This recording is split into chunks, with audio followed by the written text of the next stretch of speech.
right, what's going on, guys? Jack Kellogg here, coming at you with my June 2020 recap. Definitely my most profitable month ever.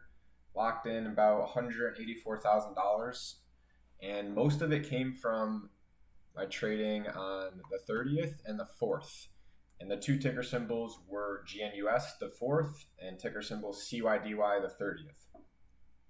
And that was really a goal of mine coming into this month, was to really scale up on my best one, two, three setups of the month. And we just so happened to get two absolutely beautiful multi-day runners out of GNUS and CYDY. And I pushed it to the extreme, trying to maximize the opportunity the best that I could. And that's kind of something that I've definitely worked on this year, is really just scaling up on what I call my A plus. And my A plus is the first red day short on multi-day extension, trying to capture that first green to red move and capitalize on that panic of everybody panicking out. It's the play that I'm most familiar with, and that's just it for me. That doesn't have to be your best setup. Your best setup could be a long multi-day breakout. It could be shorting D1 gappers, and that's fine. But for me specifically, it's my best setup. Another thing to note too is I was doing really good in May. I didn't have any red days over 1,000, but this month, I thought I was doing really well here, and then this week I was doing really well, and that's when CYDY was going on its run, and I got chewed up the 26th on a Friday. It was a long week. I had been trading a lot, and I just kind of lost my mental focus, got a little too emotionally attached to CYDY, and I was in and out all day getting trapped, chasing weakness, covering on strength back. And then the 29th, I took another loss on it, but it was a lot more contained, which, this loss is fine. Even this loss, it's not the end of the world, because I was risking that, to make a profit like this. And, I told myself 26 that I would be okay losing, 5,000, 10,000 at most. So when I did hit that maximum loss point, I had to step away, and this was it. I can't just keep bleeding and bleeding and bleeding. I need that stop where it's like, okay, this is my max loss. And I hit my max loss of negative $10,000. And that, it wasn't great, but I looked at it as perspective. Okay, I lost yesterday's gains and, 1/7, 1/6 of Wednesday's gains. So it didn't set me back. This didn't set me back 2-3 weeks of gains, right? It's just a day or two. And that's kind of what, got me over this loss pretty quickly. I was a little bit frustrated with the way that I traded, but I can handle this kind of loss in my journey now. Whereas when I lost $7,500 on HEAR, I couldn't lose 25% of my account. This number relative now isn't what it used to be when my account was, just 30,000, 40,000, whatever it was when I was first starting. And this kind of loss would be detrimental. And yeah, it is a lot of money. $10,000 could get you a lot of things. But that's not the way that I'm looking at it. I'm looking at it as that's part of my process. That's what I was okay risking to make a big profit. And just, leveling up, those are the losses that you have to get okay with taking if you want to start trying to get these massive profits. So that's my little rant there. As you can see, that this loss really just destroyed my average loss again. I thought I almost had it to around like 200 or 300 per trade, but jumped up a bunch when I took that massive loss on CYDY. And but I still did phenomenal, almost $2,000 average gain. So pretty solid stats all around here. Nothing really to note. I mean, my daily average gain is about $8,600, which is just unreal considering I would have been, extremely happy with this amount last year for a month. And now this is what I was averaging per day. 1 year later. So it just really shows how exponential trading can get once you really understand your process yourself, and you start trusting yourself after having, green week after green week after green week. I've been green every single week this year. Um, so, this is what happened. You start scaling up, you start trying to level up. And it hasn't been the easiest process in the world, but there's luckily a lot of traders that are a lot better than me, and I just kind of ask them questions and see how they did it. So that's my little rant there. Let's get into the monthly recap here. So I'm going to go over probably my best 4 or 5 trades here of the month. And as you can see, OTC and NASDAQ about 50-50 again, long and short 50-50, which I love. I don't like trading anything too biasly where, okay, a week where NASDAQ's hot, okay, I'm going to trade the hot NASDAQ. When the OTC's hot, I'm going to trade the hot OTC. I'm just going to be weeding in and out and trading the best opportunity that my edge allows. So depending on what your edge is, you need to be picking your best opportunity and zoning in on that opportunity that you understand the best. Win percent right around the same where it's been all year, around 64. Short right around the 70. Long was pretty good this month, up in the 60s. So it's usually around the 50s. So a little bit better on the long. I wasn't taking as many degenerate long trades because I was really busy with a lot of short trades this month, to be honest. Average winning trade 4.35x my average loser this month. So that's just great to be averaging 4x. As you can see, the average profit, average loss there. And my profit factor was an 8.0, which is great. I mean, think about this here. If you take out that negative 10K day, I would have only lost about $10,000 gross shorting, and I made $189,000. So really, really good month of shorting besides that one loss. It gets you sometimes, and that boosted up my average shorting loss by a ton. About negative 800 was my average loss on the short side, but my average profit was a few grand. So really, that's the first time I've seen that kind of increase. Where here, my average profit was about 1,200, average loss was about 300. Here, took a few pretty bad losses in April. Like I said, April was my best month, so that was about negative 600, and this month was about negative 900 and 1,600 average gain. So as you can see, it's the best ratio that I've had. Big time average winner here, and that's mainly because of these few trades here where I really scaled up, and those are my A+ setups. And then everything else, I'm just trying to come into the market every day, and I'm just trying to hit singles. $2,000 a day goes a long, long way. So when there's not that A+ setup, I still know that my edge allows for me to make $1,000, $2,000, $3,000, $4,000 per day within the first couple hours, and then trade the last couple hours and just leave it at that. So you just need to be taking what the market gives you. Now I did have this INO loss here the same day as CYDY. That's why I was negative 10,000, and then negative 2,000 was the next day. So my 3 biggest losses were the 2 days before the biggest gain. So I was getting chewed up a little bit, and that sucked. But look how good I did the rest of the month, right? I'm keeping my losses very small for the first 3 weeks, and I still had that massive 35K win on GNUS.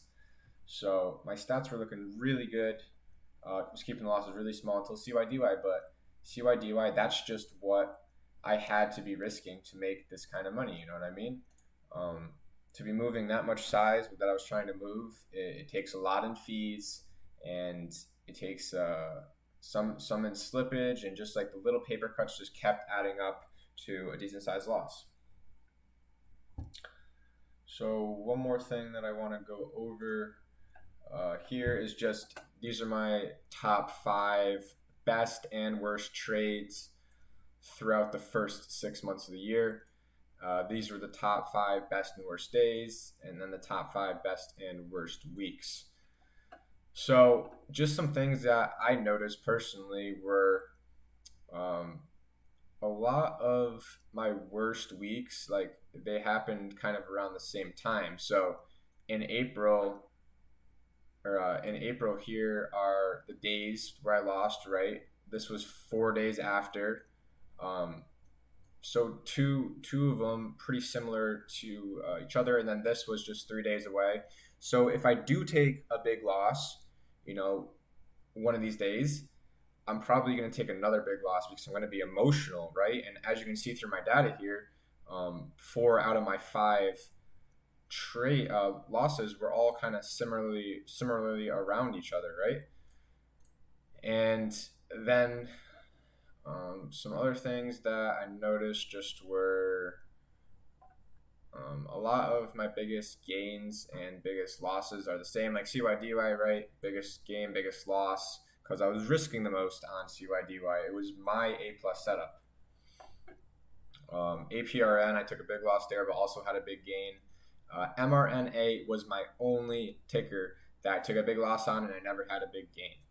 And that was because it's really not my niche setup, where I just kind of came in very undisciplined this Monday morning and I was just firing shots at this thing. And it wasn't that A plus setup where I could afford to lose this much on it because the backside would have been really good. So that sucks there, and that's a good lesson. The A plus setups I'm okay taking losses on because I know that they can pay out once it becomes the backside and they start to unwind. So this is like what I'm really happy with is that I'm green every single week of this first 6 month period. My top 5 weeks being over 25 grand, and my top 5 worst weeks all being between 1 and 5 grand. So that's really good to be able to consistently make money every single week. The market's been absolutely incredible, and I'm truly grateful for all the opportunity that we've had. And then here is just my overall, all my trades on the year. Overall P&L about 464K gross. Luckily, I haven't spent too much in fees this year. My short win percent right around the 70 with 386.5K in profits, and my longing around 57% win rate with 78K in profits. And then my profit factor here on the OTC is about 1.4% better, 1.4 better than my NASDAQ profit factor. And that's still just because I just got profitable with NASDAQs like in February. So I've still been able to do really well locking in 224K on NASDAQs. And if you asked me that at the beginning of the year if I would be able to be making this kind of money on NASDAQs, I would have told you hell no.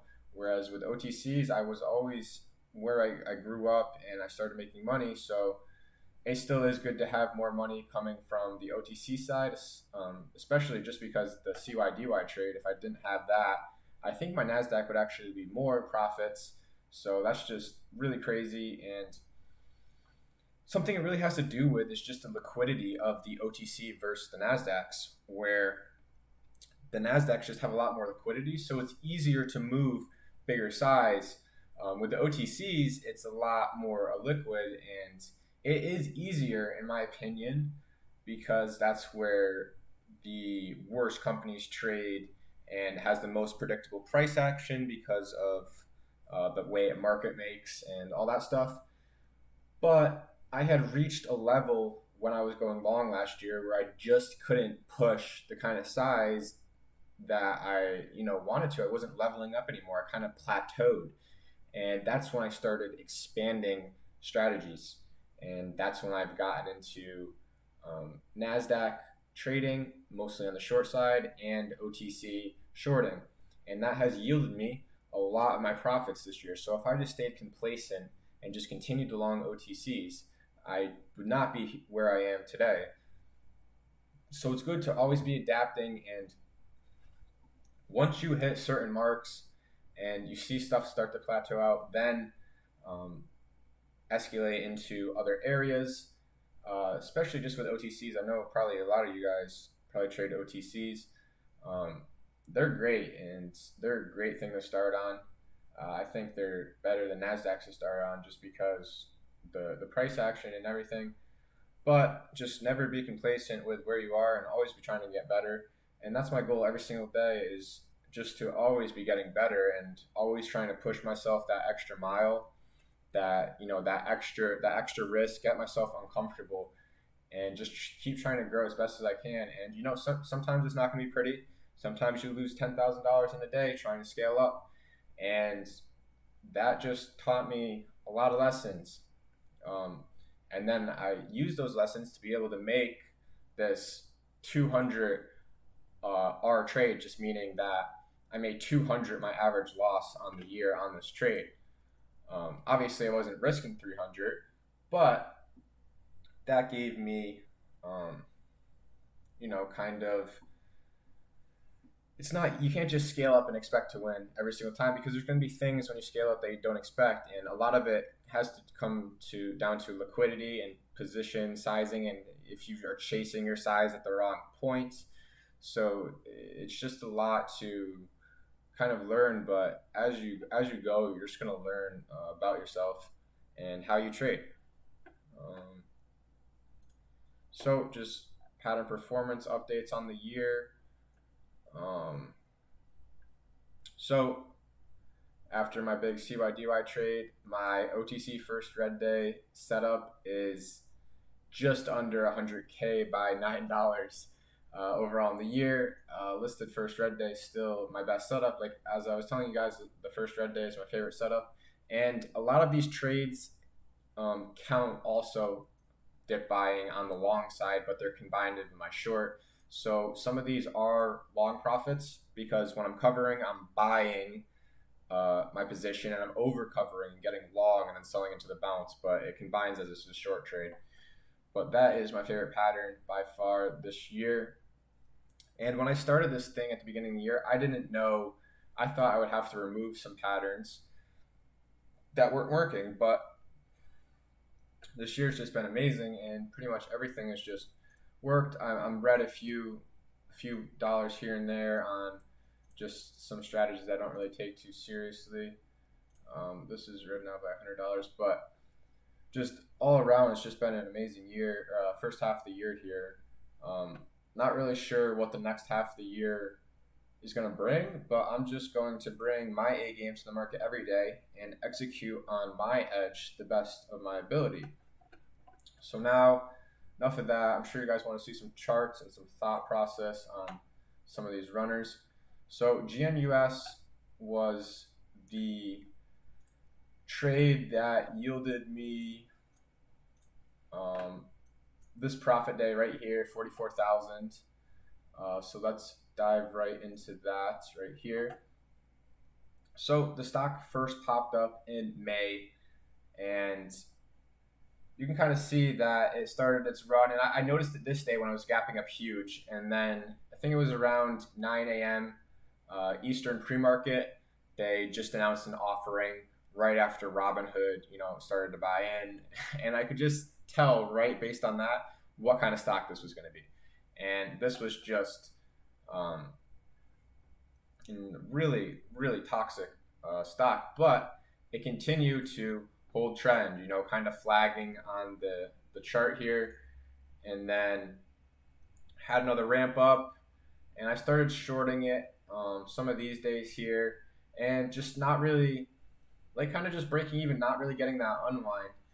And then a lot of people started bashing it, saying that it was a scam in this area, and just look how well it held. It held perfectly technically. As you can see, the diff's being brought up a little bit, and then it just broke out and kind of came up, did another offering this day, right? They did another offering this day, and then continued just to squeeze up. So now when we're coming up to this, now I'm starting to say, okay, this is an A plus setup. Like, shorts have gotten blown out here, shorts have gotten blown out here, and now, like, this is the final blowout in my opinion. It's a bigger float, so this kind of percent increase is a lot more crazy than if this a low float, was doing this. It wouldn't be as crazy. But as you can see here, this day the stock traded 409 million shares, and this is what I look for a lot of the times is something I call the max liquidity day, where it trades the most volume and it has the most extension. And after, if it can gap up huge after that day and kind of show weakness in the morning, that's my favorite time to short for this massive, massive dump. Um, so that's the daily chart story and fundamentals behind the company. So now we can get into the intraday here, and I will show you guys my thought process.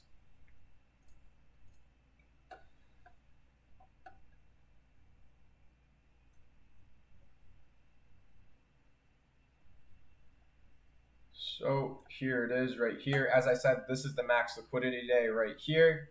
Above VWAP pretty much the entire day, trading massive, massive volume. As you can see, this candle here, 5 million shares traded in this candle.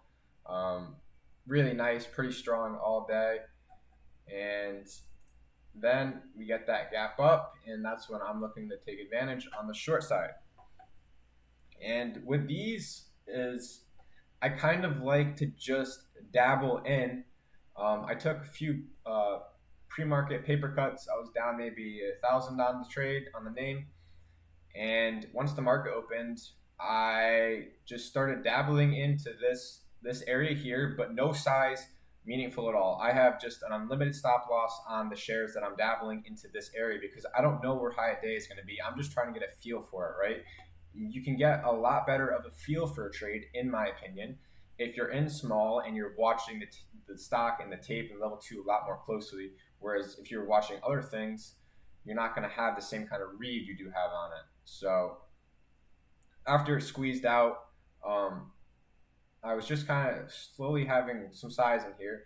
And then once this news came out that some filing they dropped where they were going to dilute shares, that bad news kind of came out. And then I was looking for the lower high to start then scaling my size versus these 1170s up here.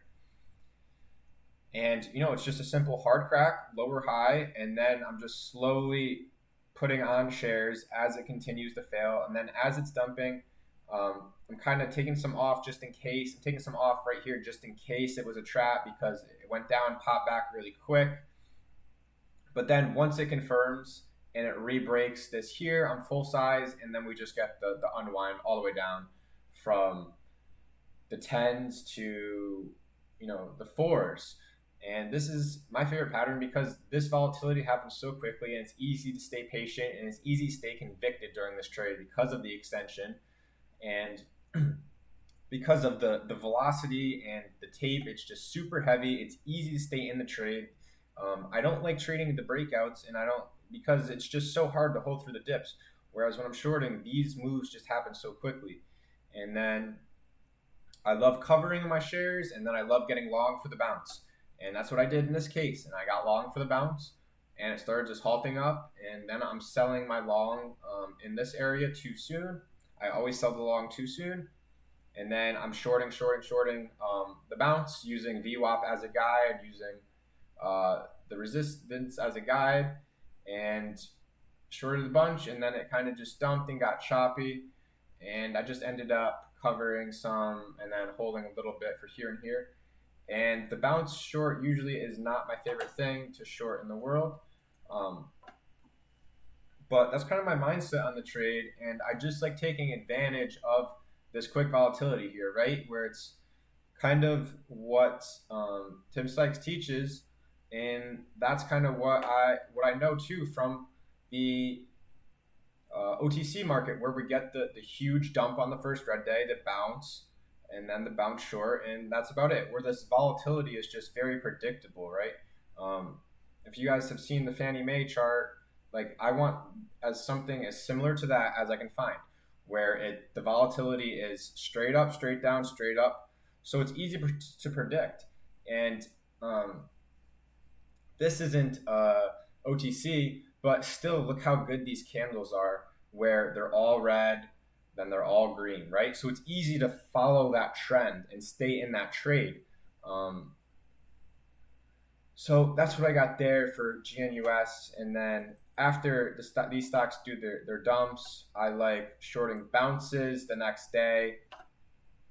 So just shorting some pre-market, covering on the dips, reshorting the pops, covering, and just using the resistance after it's dead to just keep wallet padding the stock until it eventually becomes not volatile anymore, right?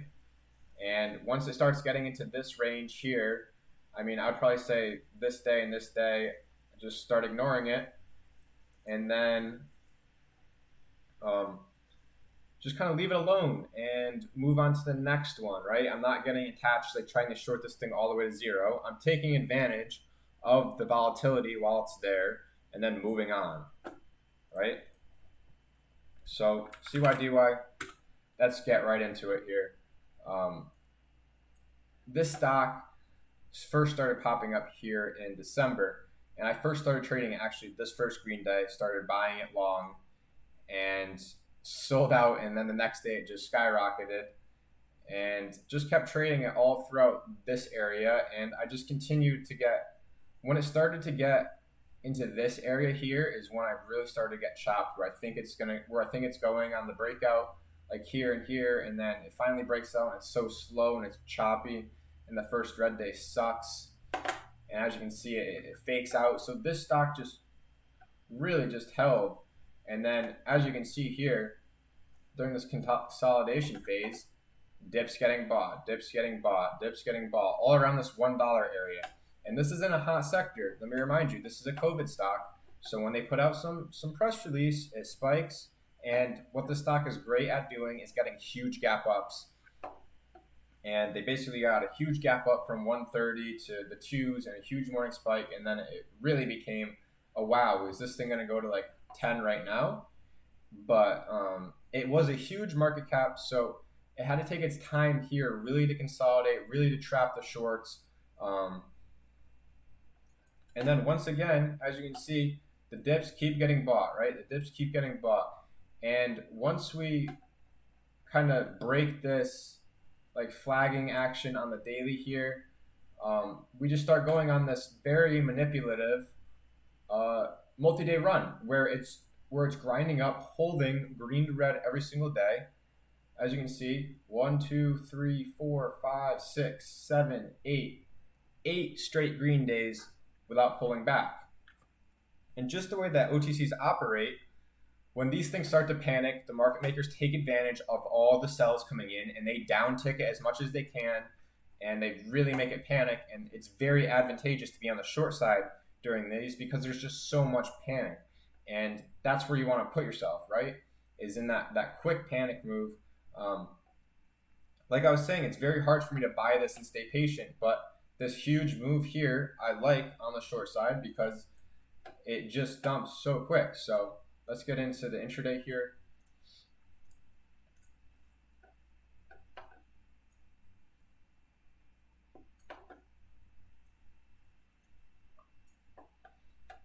So as you can see, it starts its little run here at 320, and it breaks out this day, and it just kind of keeps holding together, right? It's having some weird action. I actually put on a swing trade long. Like, this is how good this stock is at shaking out, right? Sorry guys, the chart's a little broken. So this day is when it broke out. I put on some swing trades around this area, and then they dip it, and then they shook me out right here at the dead bottom. And then it comes back, and then it starts coming on this green day run. Okay, now it's going sideways, just very manipulative for the stock to be able to hold this kind of channel all day. And then they gap it up, and they get a little action on it this day, little morning spike. I'm pretty sure I actually started shorting it here this day, right? This was the first day that I was interested because it was on a multi-day green run, and I started shorting this in the 450s. And I didn't take a loss on it this day. And then the next day, it got really volatile and really fun and really started perking my interest. And I was shorting some of these parabolics when it would go straight up. Like here, I was shorting these turns here for some cents. And it was good because I was getting great fills. and I was taking advantage of some quick money, and I was padding my wallet, getting convicted on the trade. And unfortunately, this was the day that I got smoked right here on Friday, um, where and INO and VXRT, which were also running, I put too much weight on the sector, and once this started kind of failing in this area, I was just taking way too much size into this weakness here because I thought it was going to collapse with INO and VXRT. And frankly, it just didn't collapse with that. And it just ended up squeezing. And then it faked out. And then it got me again here into this dip where I'm shorting way too much size. And I have to be downsizing. And it thins up so quickly from 660 to 680s. Pretty much really hard to fill any size if you want to cover. And kind of just comes back, and then I'm just covering and I'm reshorting, and it's just very emotional because now it starts to fail and I don't want to miss it, right? Where, if I covered right here and then I don't want to miss it if it's going to go red. And unfortunately, I just keep chopping myself out. And then the next day, I did really good. Like I said, I only lost a couple grand on it this day, and I was trading about 15 to 20K shares, so like maybe a 10-cent loss overall, and I took a few stabs at it. Took a few stabs in here, and then I was unfortunately full size, and I just ripped it right through high day, and they got me. And then I did a great job at just avoiding these fake dips all day. I said the only way I'm going to short it if it goes under this morning low, and then add full size on green to red, and I stayed out of it, and then it squeezed up, and then this was the dump day here. So to get started, I was shorting it in the morning, and it was very frustrating, right? As you can see, I've been trading the stock for many days, and I almost gave up on it, right? I was almost too mentally drained to continue to keep trading, but I kept my head in the game, took the loss here, and then this was where it really got me, where it kind of failed 10, and then I scaled all the way into it, all the way down, and they held it again. And then I was built in for about a 5K risk off 10, and they just absolutely get me right here where 10 prints start to go through. As you can see, the candle hit 10. And I'm in a situation where I have too much size to risk slippage, where if it slips up, 10, 20 cents, I'm now taking almost double the loss that I wanted to. An extra few grand loss in slippage, and I wasn't okay with that. So right when I started seeing 10 whacks, I'm covering, and it just absolutely fakes me out, right? And then I'm very mentally drained after that point. But I kept my head in the game, and that was key. And once it started kind of going sideways here and it started breaking down a little bit, I have to start joining back in because now this price action is very, very toppy. Failed high day break, sideways price action, losing volume, and then start and short here. And then as it's going red around, I think it was like 880s, right around here. I'm scaling all that I can right here, and I'm risking once again that VWAP-ish area, and I got about 15K shares from 910, and then just absolutely dumped, and I was covering up some on the dips, and then I got long, and I sold my long all the way up into the spike, and I got caught with some shares that I still had long. And unfortunately, I chased it down, my sells down here, but then I rebought a bunch on this candle here. Excuse me. I bought a bunch of long right here, and then it shook me out on this candle back down because I didn't want to take slippage, and then just ramped up. And that was very frustrating because that was about $1 a share on some decent size that I just missed. But if I was long, I'd be selling there, right? So what am I doing? I'm shorting. So that I'm shorting the bounce, risking the green to red area in the 880s, and I'm just slowly scaling in. And this is the highest odds play, right? After it goes red, and after it bounces, the highest odds play is that this bounce is going to be met with resistance. This bounce is going to be met with sellers after this hard of a crack. So I'm shorting with a wide stop because I'm not playing this short cover game. As you can see, just very choppy, right? Very choppy where it's breaking these channels and then pulling. So it's this kind of game where if you cover here, then you're getting back in, then you're covering here, and you're just going to end up losing more than if you just stuck with a one hard stop loss level. And then after the bounce starts failing, I had just a bit too much size, so I'm just covering up all on these dips, and I ended up missing this last low a day here. And then now I'm just kind of ignoring it, waiting to see what it's going to do. But that was my month, guys, and it was really just those two trades that yielded me the majority of my month. As you can see, over 100,000 here, way over, 120,000 just in those. And then I'm hitting, singles. This was a good day on HTZ. This was a good day on IMVVY, I'm pretty sure. And that's kind of just my mentality now, is just to take my edge, and I'm able to make pretty much 1, 2, 3, 4K a day if this market can stay up. And then once the big trades come, then that's where I'm trying to push as much as I can handle and take advantage. And you just need to be thinking about liquidity, about the fundamentals, about the news, and just taking everything into account and rating that play and seeing that's an A+ setup for you. So that's what I got, guys. Longest video yet. Hope you guys like it. Like, comment, and subscribe. I will see you guys back here at the end of July. Let's see if we can keep it up. Let's see how the market does. But no goals, just really to just come in and take what the market gives me. Peace out, guys.